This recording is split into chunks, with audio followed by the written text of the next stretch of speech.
बच्चों, कटनी से प्राप्त रूपनाथ अभिलेख किस शासक का है। यहाँ पर सटनी की चर्चा हो रही है मेरे प्यारे बच्चों, और इसी के साथ साथ यहाँ पर सूपिया अभिलेख की भी चर्चा करता है एग्जामिनर की, सूपिया अभिलेख की चर्चा करेगा। इसको भी थोड़ा सा अपने को याद रखना है मेरे प्यारे बच्चों, सूपिया अभिलेख को, इस बात को समझ गए। सूपिया अभिलेख मेरे प्यारे बच्चों रीवा जिले के अंतर्गत है। कहां पर है? रीवा जिले के अंतर्गत है, और ये कहीं ना कहीं गुप्त शासकों का उल्लेख करता है, तो एक ही अपने को याद रख लेना है। एक तुमैन अभिलेख भी एग्जामिनर का बड़ा फेवरेट क्वेश्चन होता है, तो तुमैन अभिलेख, इसका नाम क्या है बच्चों? तुमैन अभिलेख। तो तुमैन अभिलेख का नाम भी आपको थोड़ा सा याद रखना है, ये अशोकनगर जिले के अंतर्गत आएगा। कहां पर आ जाएगा? अशोकनगर जिले के अंतर्गत आ जाएगा। और एक तो अपन ने अभी पढ़ा है रूपनाथ शिलालेख, चूंकि यहां पर चर्चा है, इस बात को समझ गए। तो रूपनाथ शिलालेख जो है मेरे प्यारे बच्चों, उसमें यदि चर्चा करेंगे तो अशोक का यहां पर नाम मिलेगा। किसका नाम मिलेगा? ये अशोक से संबंधित है मेरे प्यारे बच्चों। और इस पर जो है देवनाम प्रिय, ध्यान समझना, देवनाम प्रिय के नाम से जो है इसका उल्लेख मिलता है, अर्थात देवों का प्यारा। अर्थात क्या होता है?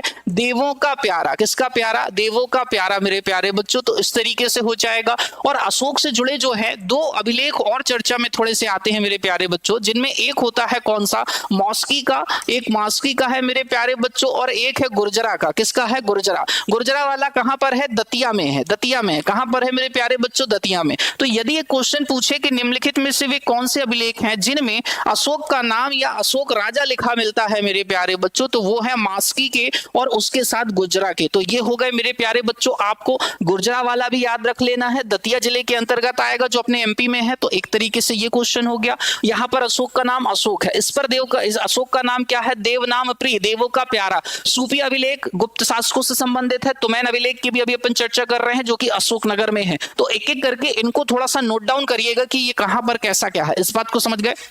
तो देखो यहां पर गुर्जर अभिलेख हो गया है, सूपिया अभिलेख रीवा जिले के अंतर्गत है, और स्कंदगुप्त की जानकारी मिलती है। यदि आपसे पूछे कि एक तो सूपिया अभिलेख कहां है, तो रीवा जिले के अंतर्गत किस शासक? अशोकनगर जिले के अंतर्गत आएगा, और इसमें भी जो है गुप्त वंश के संबंधित जानकारी मिलेगी, जिसमें स्कंदगुप्त हो गया, कुमारगुप्त हो गया और घटोत्कच